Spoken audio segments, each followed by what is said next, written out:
All right, moving on to the next question from Danielle. How do I let people know I'm a realtor? As in promoting myself. How do I do that? What are your thoughts on that one, Jess?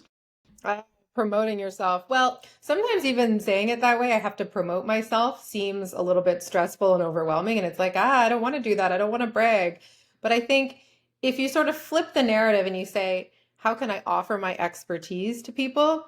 You might feel a little differently. I always coach agents that I work with on their ability to actually provide a lot of value for people. Like it's actually, you're doing a disservice not telling people about the fact that you're an awesome real estate agent because you're going to do a lot of really good things for them and they're going to be missing out if they don't work for you, with you. So I would say flip the promotion part on its head because a lot of people feel funny bragging. And then I think it's really a practice thing, right? You have to just get comfortable talking about the fact that you're a real estate agent in most situations.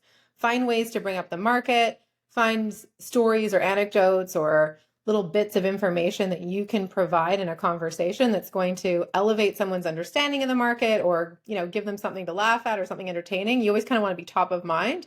And I would just say the more you get comfortable talking about yourself as a real estate agent, the easier it will then be to prove your value in stories, be it on social media or live at a party or wherever it is. And I think that storytelling aspect is really going to help people like see you as a person, as a conduit to real estate excellence, really, for them. Amazing. Amazing. That's so well said. And I like this concept of storytelling and and let me know if I'm wrong about this, but the way that I'm kind of hearing it is storytelling doesn't necessarily mean, hey, I'm going to tell you why I'm such a great realtor. Storytelling can be, this home down the street from me just sold for X price over the asking price. And even though the market seems to be slower right now, we're still seeing these wild multiple offer situations where there's 30 offers. Like that is a kind of a compelling story. I mean, of course, any agent would be able to tell that probably better because they'd have prices and things like that. But is that the direction you're going? Is like sharing expertise and stories like that versus let me tell you why my 3D tours are better than everybody else's? Yes, and good job for unpacking that a little further because the nuance there I think is really important. And also sharing like the wins of your clients and how you were able to help and things that you do maybe differently or experiences that you give your clients in the transaction that are maybe different from your average real estate agent or how you approach the business. Like telling a story but weaving in a win is probably the simplest way to describe it. Totally. Totally. The other thing that sometimes I'll do is use just a little bit of humor. And so if you're Mm. introducing yourself as a as a real estate agent, sometimes people are like, "Oh, what do you do for a living?" And you of course go down the road of a real estate agent. I'll usually kick that off by saying I'm a real estate agent, but don't hold that against me. And then usually you'll get that reaction. You get a little giggle or something out of them.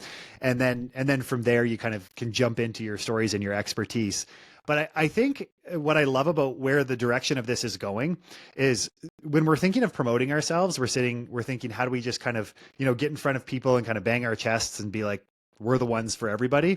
And instead, we should just be looking at ways that we can improve ourselves as real estate agents, improve our expertise, improve our understanding of the market, improve our understanding of our product, like homes. And then with that, we just take the conversation, the direction of what we're seeing in the market and information about homes. Like I even think about my wife who does all of the handyman work around our house. So she's the one that spends all the time in Home Depot. I don't think I've ever set foot in there. But she could talk to anybody about a house because she just loves like the mechanics of how a house works. She loves it because she says homes are all logical. So when things aren't working, there's like a logical reason. If you see a water spot on your ceiling, there's a logical reason for that. And she says humans aren't logical. Humans are very emotional, but homes just work in this logical format. And she finds a lot of joy in that. So I think that leaning into that expertise is really key. Okay, everybody. Well, thank you very much for watching or listening to this episode. Remember, you can reach out anytime at revrealestateschool.com. If you have questions, feel free to just reach out on our website, Instagram, or send us an email, and we'd be happy to answer them live on the show. Thanks again, and we'll see you in the next lesson.